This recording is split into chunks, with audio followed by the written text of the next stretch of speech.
Thought it might be nice to do a different sort of video today. I want to just take a look at the environmental storytelling in Left 4 Dead. There are a lot of things that you never really notice without actively looking for them, but they make the game all that much better. So, without further ado, let's get started with the first map of No Mercy. At the very start of the map, you can see a former survivor who didn't quite make it. There's some other blood over by the SOS sign on the ground.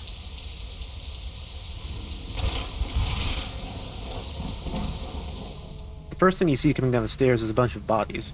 Presumably they were former survivors who were trying to get up on the roof, or maybe somebody had gotten infected and all these people died while trying to come down the stairs. Maybe even it was a bunch of zombies that were trying to get in from downstairs, but wound up being killed.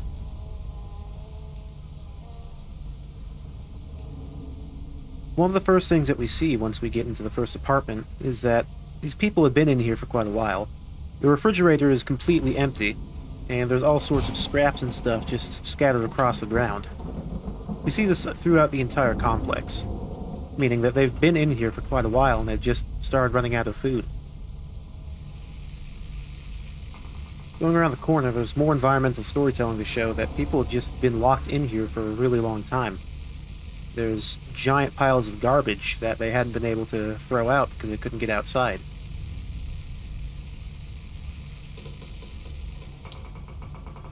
Down the stairs, we can see more signs of struggle against people becoming infected and trying to rush others.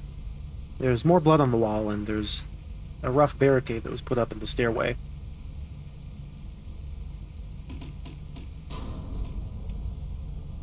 Going down the stairs, the first room on the left that we can enter has a dead woman lying on a bed.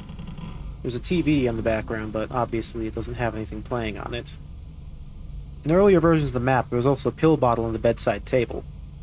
I'm not 100% certain, but I think there's also a higher chance for pills to spawn on that table in the final game.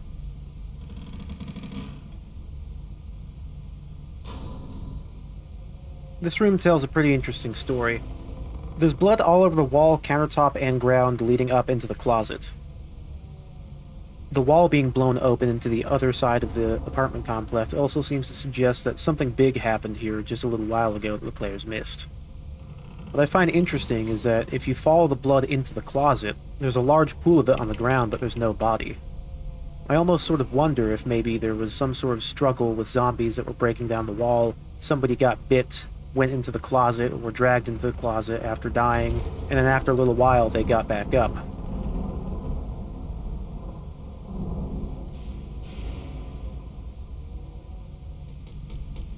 What I also find to be interesting is that the door that leads to the woman on the bed is torn off.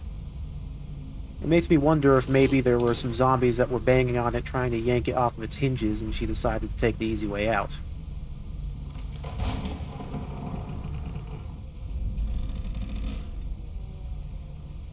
While we're in here, we can also see that they were out of food inside this apartment as well. We're going to see more of this in the next apartment.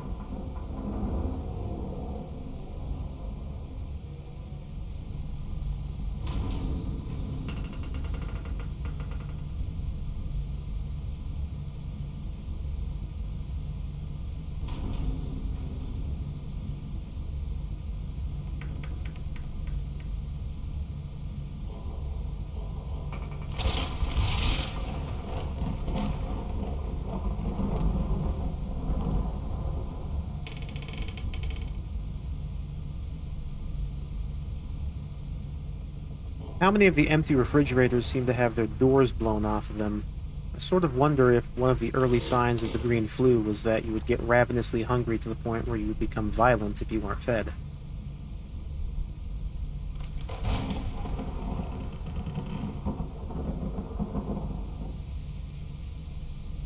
Once we make it to the lobby of the apartment complex, we can see exactly what happened here. CETA ordered that nobody could enter or leave the building, that trespassers would be prosecuted, which, obviously, judging by the military vehicle blown through the wall, that probably means something a little bit more violent than just being issued a fine.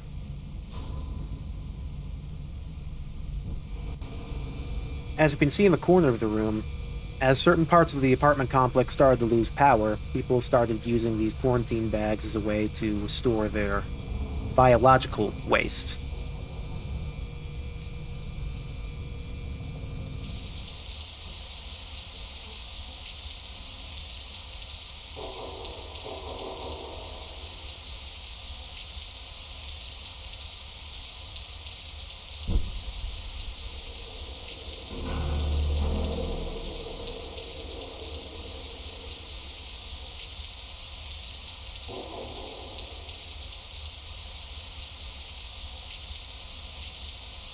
Over here, we can see some continuity with the opening. This is how our survivors got onto the rooftop in the first place. It also prevents players from revisiting the area seen in the opening.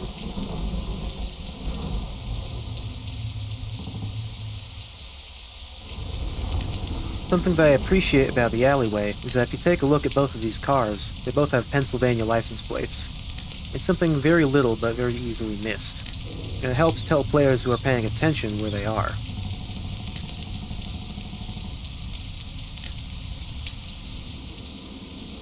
There are corpses of 2 police officers right outside the police car here.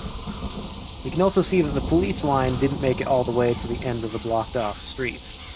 I suspect that what happened is that while they were putting up the tape, this horde appeared and ambushed them. They weren't able to get the tape all the way up, obviously.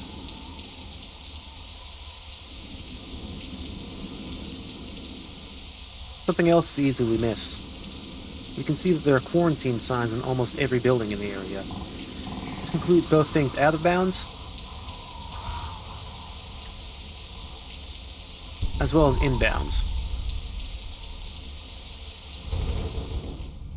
In the office building on the right, you can see more signs of struggle, as people were looking for things to keep themselves alive with. Here we have a vending machine that's been emptied out entirely. We can also see a lot of blood on the ground, and there's more on the wall to the left.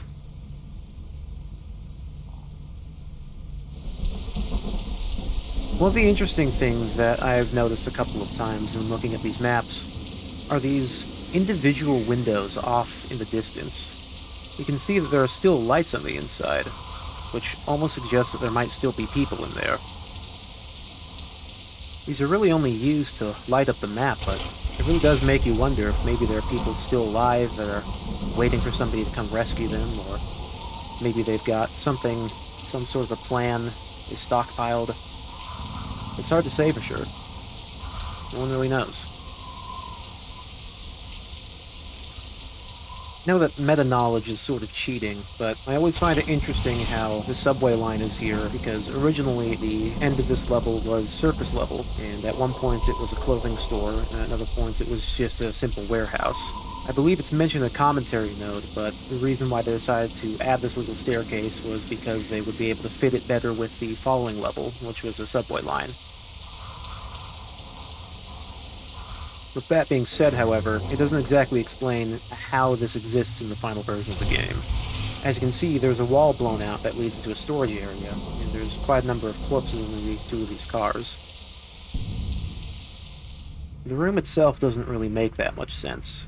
There's only one other doorway as far as I can tell, and frankly it would be quite difficult to get things in and out of that small little door back there, considering that this is supposed to be a storage area. It's possible that the blown-out wall originally had a couple of extra doors to it. Maybe it was a double door that led into a maintenance area. But I couldn't find any doors on the ground or anything that would be able to confirm that. The safe room is something that a lot of people have already talked about, so I'll be very brief with this. I believe at the very top here, the mention of Fairfield is the first time we actually see the name of the city in the entire game. I don't believe that that name is mentioned before this point. I also wanted to highlight this particular sign, specifically because it just mentions to other survivors that a particular evacuation center has already been overrun. It doesn't say, oh, none of you will survive. It doesn't say, we deserve this. It doesn't say anything about monsters. Just a simple scribble over with the word overrun and a little skull over the CETA logo. The first room of the second level doesn't really make that much sense, and if I remember right, they actually point this out in a developer commentary node. This was from before they had made it so that the first safe house was underground. So when you get to this one, you can see a staircase that has the sky open above it, meaning that they are back up pretty much on surface level when they're inside this little room. This room is a personal favorite of mine. In the center of the room, you can see 3 police officers' corpses. To the right, you can see another one at the turnstile. Surrounding them on all of the walls are corpses of zombies. I can imagine they were trying to hold out together, but slowly got picked off one by one.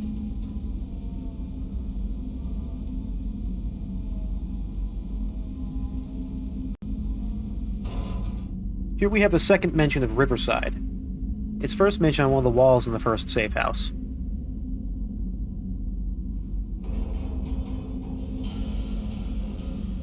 This body is mentioned specifically on one of the commentary notes.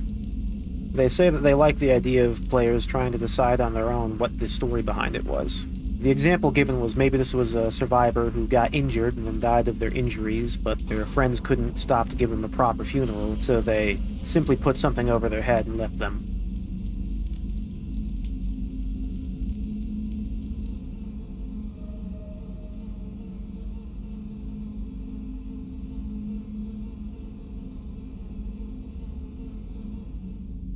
Over here, we can see the remains of another survivor. It looked like he was probably mortally injured and laid down to die rather than dying on the spot. It's possible that his mortal injury didn't come from any zombie attack, but because the ground crumbled out beneath him while he was in the power plant. This guy seemed to have suffered a particularly cruel fate. It looks as though maybe a tank or a charger hit him so hard against the side of this table that his entire lower half came off, knocking his torso up into the hallway while leaving his legs for other zombies to drag away and eat. Judging from the blood on the ground, the bullets strewn across the floor, the clips and magazines on the table, and the torn open shelf full of guns, it's safe to assume that at some point a number of people held themselves up in this room thinking that it was safe, but were eventually overrun. The lack of bodies suggests that everyone managed to get out, but clearly not without suffering some pretty bad injuries. It's also possible, given that the blood is only next to these tables, that instead of people being injured in this room, perhaps they were healing their injuries. Perhaps the blood is because they're trying to remove bullets or shrapnel from themselves while they were cleaning up. Judging by the zombie corpse that was seemingly shot from someone coming out of the doorway, I think it's pretty safe to say that the people who were inside of the room previously likely had some success for a little while. Inside the safe house, you can notice that the evacuation notice has changed from the previous one. It now says Birmingham Junior High School. However, obviously again, Mercy Hospital has been written over at the top. On the wall here, we have multiple different things to talk about. To start off, the To Helen message, you can see that there is a D at love that has been scratched out, likely them hoping that Helen is still alive, but knowing the truth that she's probably not. In the safety checklist, somebody has circled one of the parts that said not airborne. Later on, in the Sacrifice comic, we learned that sometimes the virus is airborne, other times it's not. In the top left, the message left by Rick says, ignore the plan, airport is quarantined. Later on in Dead Air, we find out that not only was the airport quarantined, but the infection made its way in anyway. In the top right, it says they're going to bomb the city, get out. As we see in Left 4 Dead 2, airstrikes were in fact occurring across the United States. A couple of much smaller things here. First off, you can see that every so often the lights switch between red and green. It's just a neat little thing that you wouldn't usually notice. However, you can also see where the previous level ended to the left. It's slightly different and slightly lower quality, but it's definitely the exact same place. Unlike the apartment complex and some other places in earlier maps, which looked like they simply became run down over time, the hole in the floor that's used to get into the rest of the warehouse seems to have been done with an explosive, judging by the scorch marks around it. It's possible that somebody came by and threw some sort of grenade into the room. Or perhaps something else happened from underneath. This body inside the water treatment facility that leads into the sewer seems to have been torn apart rather violently. It's hard to say exactly what happened here. We can see that there's a lot of dragging blood marks, and a very large pool of blood where his upper half is. There's also blood on the wall that almost suggests that he was hit against the wall and that his legs were removed. It's possible that whatever happened was that he was hit into the wall and died, and then his lower half was torn off and dragged over by a zombie before being eaten. It's hard to say for certain what happened here, though. The weapons, ammo, light, and zombie corpses on the floor suggest that this is another room where other survivors had previously stopped to take a few moments to breathe. We can also see some food lying around on the ground, suggesting that people were probably eating and drinking while they were moving along. Given the soda cup on the left, I would say it's pretty safe to say that these people probably came the same way that the current survivors are going through, since that looks like it could have come from the burger tank upstairs. We can also see a spray can on the floor. This suggests that whichever survivors left things here were probably some of the same ones that were spraying things on the walls inside the safe houses. This scene outside Mercy Hospital is very similar to what we saw in the earlier levels. We have a couple of police officer corpses, and we can see where they came from, the police car over there to the right. And next to them we have a whole bunch of zombie corpses, as well as probably some not zombies that were also turned into corpses at the same time. The sign on the wall underneath the giant closed spray paint mentions waiting outside to avoid overcrowding. I can suspect that this may have not been a good idea considering all of the bodies that are outside, or perhaps this is what Sita had in mind, and they just wanted to keep people inside safe. Something I find to be particularly interesting about the safe house messages inside the building are that it looks like most of the people at this point, if they're still alive, are people who have also been killing zombies and also are immune. Very similar to the player characters. The middle message here from Sharon mentions that there were other immune people that she was going with. The bottom message from Katie says that she got bit but feels okay. Also at the top here, we see another message mentioning Riverside. Also on the evacuation notice, we see that the name Fairfield is mentioned again. I feel like the way that people are talking about how many zombies they've killed here sort of suggests a new status quo or normal that they're adjusting to. Considering that everyone who's alive right now is only alive because they've been killing zombies, it would make sense that they're going to start talking about it to other remaining people under the assumption that they've been living the same way. And again, at this point, all the people who are still alive are probably survivors who are immune, or at least the majority. I find the messages inside this room very interesting because it suggests that there are lots of different groups of people that are very similar to the survivors that we see in Left 4 Dead 1 and Left 4 Dead 2.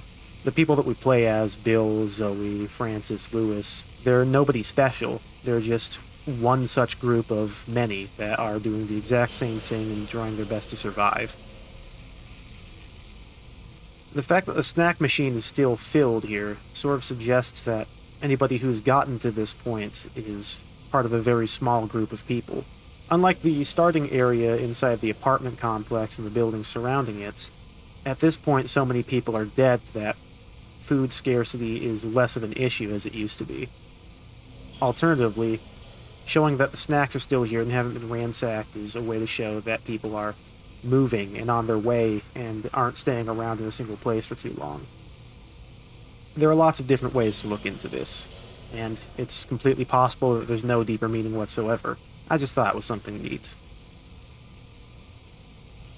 I don't know which of these is just unintentional and which of these is something actually made to be pointed out, but I find it interesting that between the level loads, the drink machine seems to no longer be working. Perhaps Francis kicked it trying to get a drink out and it broke. Perhaps the power's flickering and it just cut out.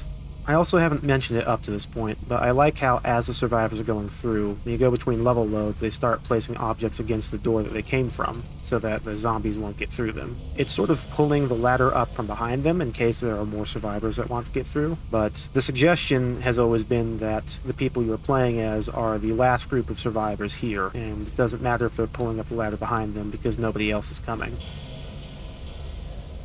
I almost wonder, looking at the blocked off and barricaded exit covered in blood, if this is sort of supposed to be a pun or a way of symbolizing that there is no exit. You can also see it as a way of showcasing that the people inside Mercy Hospital were trying to keep out people that were trying to get in, just because there were too many people inside already and they didn't want the infection coming in. Clearly, at the end of the day, it didn't quite work out for them. Despite the vending machine earlier still being stocked full, we noticed in the cafeteria over here that all the drinks have been removed and the soft drinks containers seem to have been torn apart like the things that we had seen earlier in the apartment complex. Makes me wonder if, well, food was still something that people had. Maybe they were running out of actual clean water to drink. Or maybe they were concerned about water becoming contaminated, so they started to take things from as many places as they could. I find this recovery room to be pretty interesting. First off, we can see that the door was blown down from the outside in, meaning that obviously zombies came inside. The zombie down the floor, however, is standing next to an IV stand that has a blood bag in it that reads contaminated over it. This makes me wonder if maybe they were collecting zombie blood just because it was still blood, marking it as contaminated and then trying to give it to people who were immune, or at least people who they thought were immune. I could imagine after the outbreak started, they were probably trying to get as much resources as possible, and desperate times call for desperate measures. It still seems very interesting to me, however, that they would mark blood bags as contaminated but would still give it to patients. Or if maybe this patient died, turned into a zombie, and then they marked the blood bag that was on the IV stand. Floor 4 of the ICU clearly had a man who succumbed to the infection, got up from the table, and started running out before being quickly dispatched as he entered the hallway. We can see the blood on the wall, we can see where it came from, we can see the blood trailing as he came out of the room, and we can see where he was put down. Likewise, we can see a very similar story in room 401.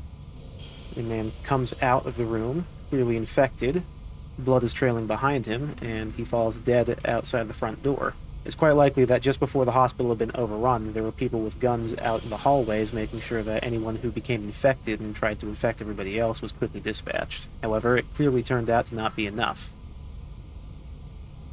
Once we reach the high-capacity ICU, we can see that this is where things really took a turn for the worst. We can see that there are bodies spread all across the floor, there's biohazard tape covering all of the hallways. At the very end of the hallway, we can see a last-ditch effort to make a barricade to prevent the zombies from getting through, or at least somewhere to fire from. This may be where the last survivors from the initial outbreak were before they decided to go to the rooftop. In the ICU here, we can also see the progression of how bad things had gotten so quickly. At the very start here, we can see this blocked-off room with a closed door that says Biohazard, Infectious Substance, Identity Not Available. It's closed and shut so that nobody else can get infected. On the other side of the hallway, however, we can see these high-capacity rooms that also have the Biohazard label on them. It seems that when there were too many people for the hospital to handle, they just started crowding them in as many places as possible, independent of whether they were infectious or not. This high-capacity exam room is another instance of the staff getting overwhelmed and just placing infected individuals wherever they could. We can tell, just from the blood alone, that there were at least 2 people in this room at once. And given how far away they are from each other, I wouldn't be surprised if all 5 of these tables were housing people at all times until they broke down and weren't able to house all these infected people anymore. The body on the ground also suggests that somebody became infected while he was being examined and was quickly dispatched. At the end of the hallway next to the elevator, we can see how desperate the people working at the hospital had gotten prior to the infection breaking out completely. We can see a bed with a medical table and yet another IV drip next to it. If the only reason this was here was so that they could have a table to put their ammo on, they wouldn't have brought the other table and the IV bag with them. This means that they probably had an actual patient sitting out here in the hallway when they were over capacity.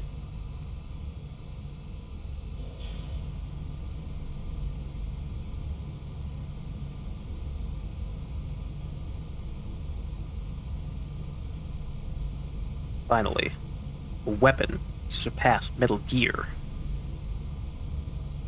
I find the tearing off of papers on the walls here to be quite interesting. It suggests that survivors are getting fed up with seeing the lies that they were putting up, or perhaps the people who were trying to evacuate and get rid of the stuff inside the safe houses were trying to take them down.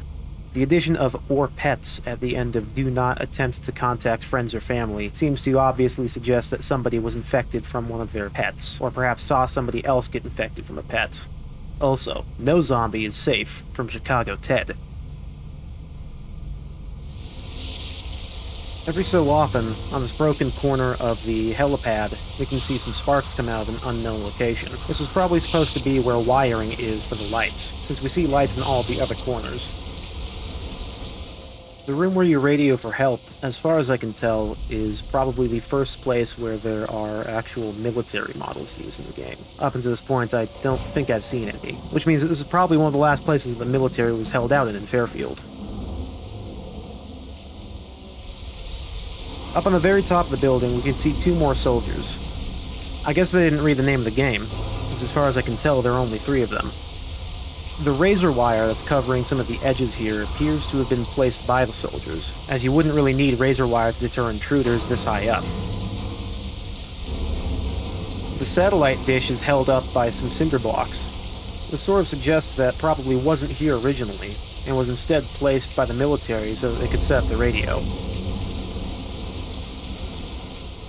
These little destroyed edges seem to suggest that what happened here to destroy the helipad was a helicopter came down too hard, crashed, and then tumbled over the side. I wouldn't have noticed this originally, but as I was finishing things up here, I realized that there was some concrete up on the ledge here, and decided to investigate further.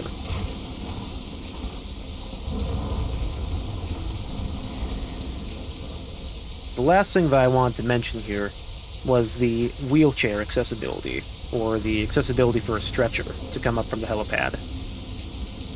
As you can see here, there's a ramp that goes to and from the helipad.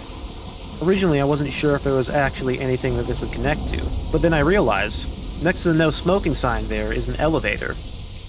Meaning that initially, when this place was fully functional before the infection, a helicopter would touch down, whoever was injured would be put onto a roller, and then the roller would be taken down from the helicopter pad to the elevator.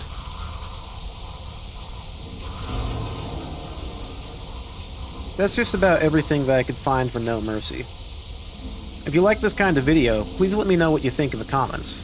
Also, if there's anything that I missed or anything that you thought differently about, feel free to tell me as well. If there's enough interest in seeing some more of these, I'd be happy to do other levels from Left 4 Dead, or even other game series as well. As always, I have been Wolfclock. I will see you in the next video whenever it may be, and thank you for watching.